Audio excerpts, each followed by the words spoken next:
Thank you very much for the presentation, and thank you, Jen.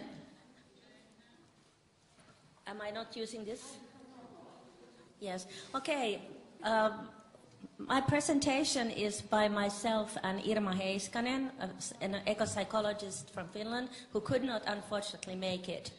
But I will try to introduce her ideas and integrate them into my own talk. So here's a little summary of my past. I have been a cultural and women's studies specialist. Now I'm a city councillor and part of the Left Alliance, but after we lost the elections and I have become disillusioned with politics totally, after 5 elections, now I'm going in the direction of more research and eco-activism and designing goddess clothes, among many other things. I'm also an eco-activist, a gifting activist, thinker, and a bear goddess scholar. And here's my partner, Irma Heiskanen, my research partner from Muurame, Finland, and her message to the conference. It is often said that power, sex, and death are the driving social forces. Why not cooperation, love, and life? All our proposals are for cooperation, love, and life, and that is also the government program for life of an organization that both of us belong to, which is for the upkeep of the welfare state. So the aim of the presentation is to use gift economy as an analytical tool for understanding the tension between the gift circulating welfare state and the gift appropriating, gift misnaming, predatory exchange economy. And the case in point is the case of Finland and the recent elections which took place just prior to my coming here, and which I look upon as a post-democracy neoliberal election. My own difficult stance with the politics has meant that I'm now moving from party politics back to Finno-Ugric goddess research and the circulation of traditional ecological knowledge, a gift-based living, which I garner from my own culture, but have been very much influenced by indigenous people. The gift-based welfare state that I have been trying to defend for the past years is very different from the American model, and I think it's necessary to know the difference. The Nordic model means that the state distributes welfare to all people who fulfill easily established criteria, having children, needing medical treatment, and so on. It requires high taxation, but almost everything is channeled back to the taxpayers. The intended and also largely achieved result of this system is that there will be a broad support for the system, since most people will receive at least something.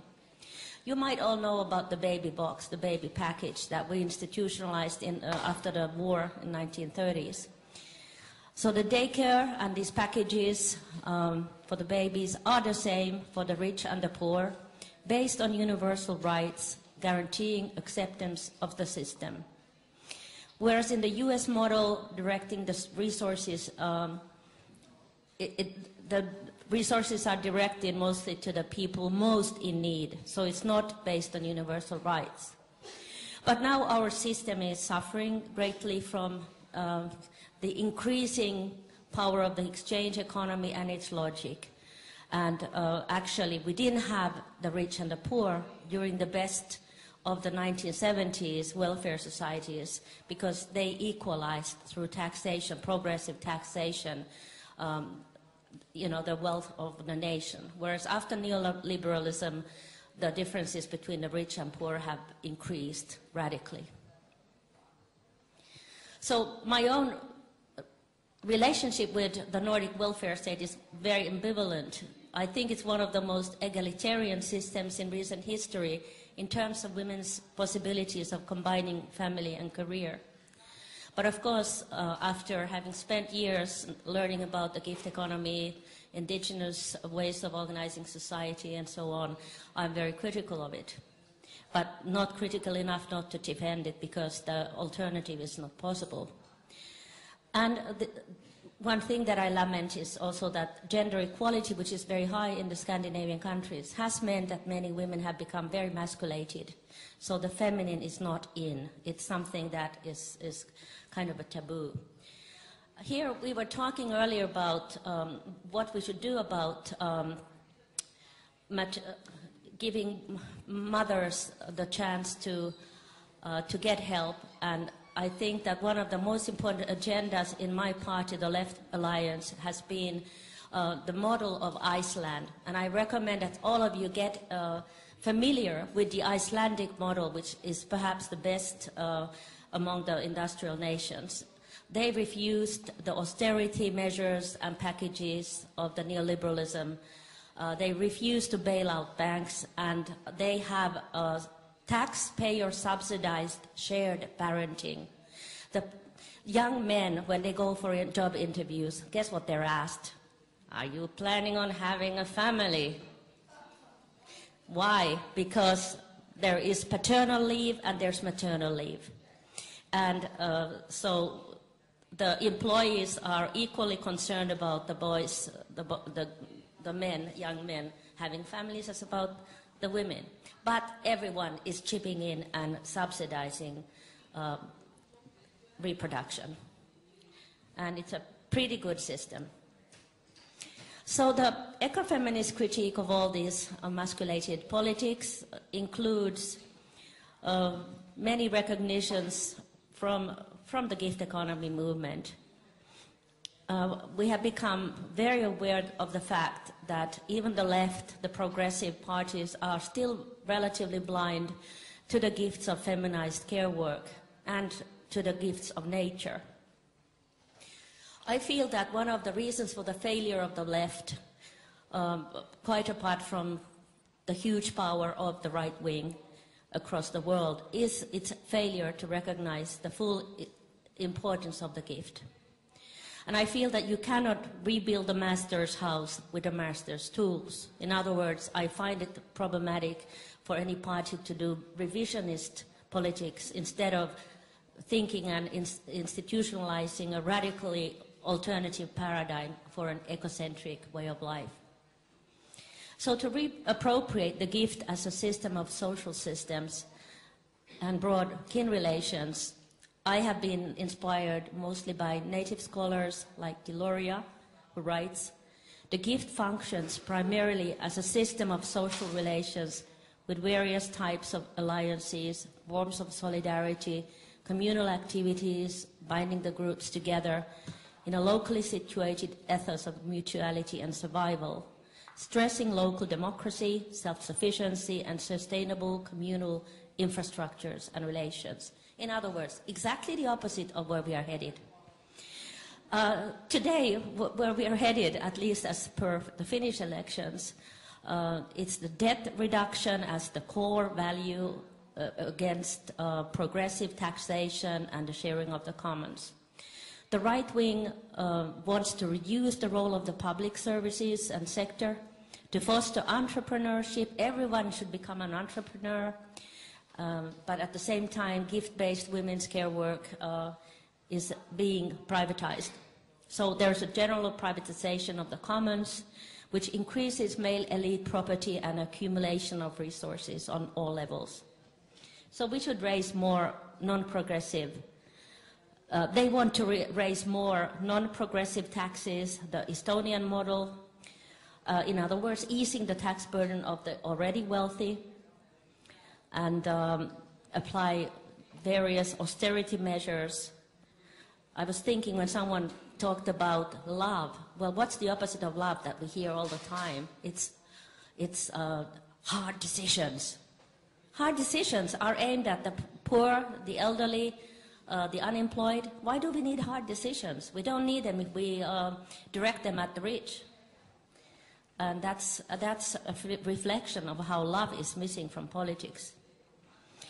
The market as a logic of masculation is a concept that I have adopted from Genevieve. Like the masculated ego, the market is an artificial psychosocial-linguistic invention. Like the ego, it needs to receive value directly from gift-giving, while at the same time competing with it and winning.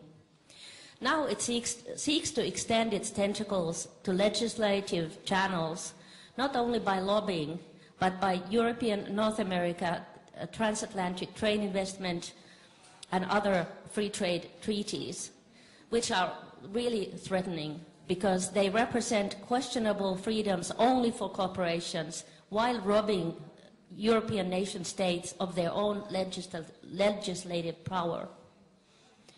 So the core values of the post-democratic neoliberal masculation agenda include efficiency, competitiveness, of course achieved by reducing any care-related feminized extras.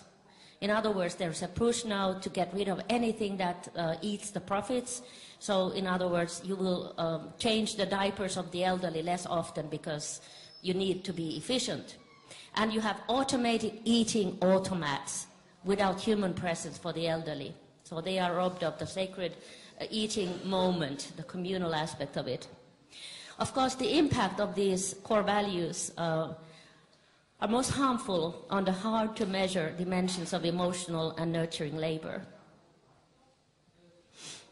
The main electoral issues of the parliamentary elections included Finland's historic unprecedented mass in unemployment, debt reduction and recession, aging population, which is considered a major threat, as if the climate change wasn't a threat. No, it's the aging population that's the threat. My gift economy analysis of these elections is that they are blaming the victims of neoliberal race to the bottom and carrying on with a kleptocracy over the commons and deepening privatization. And we all remember where the word privare comes from. It means to rob. Indeed, privatization is robbing.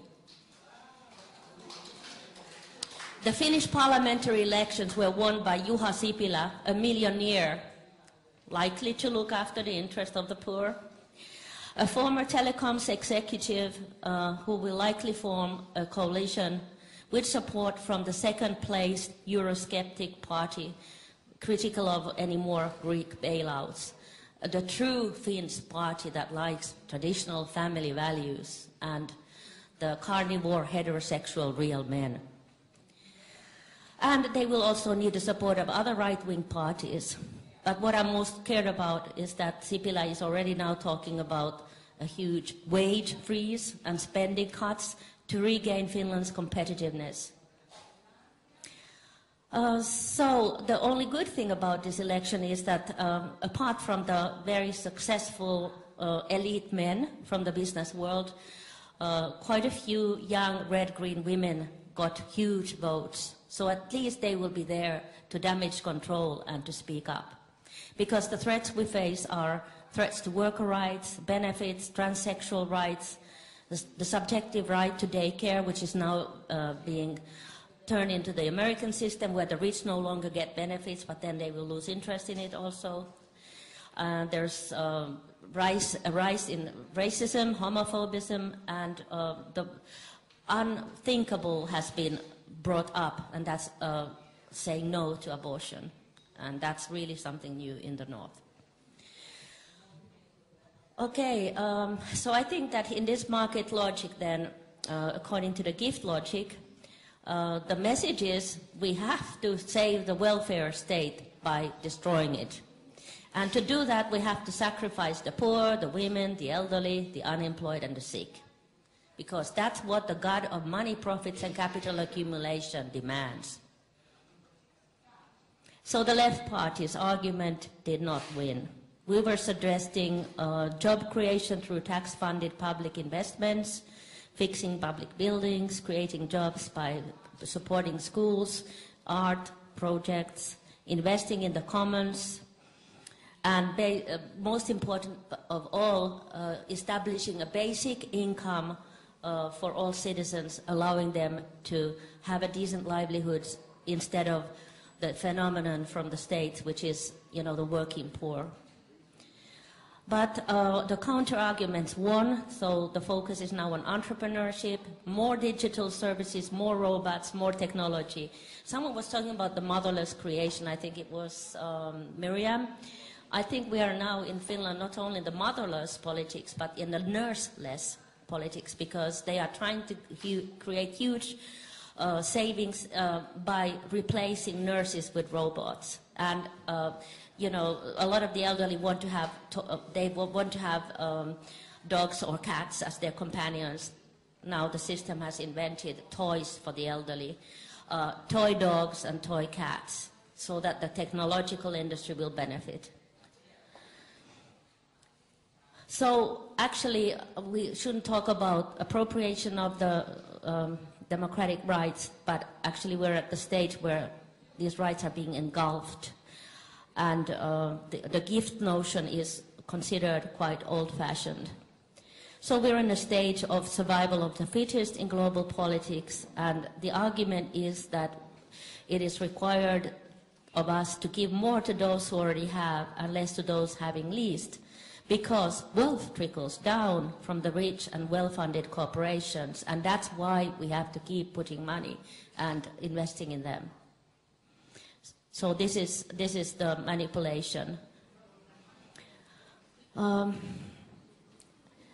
Now I'm moving to the part of the solutions.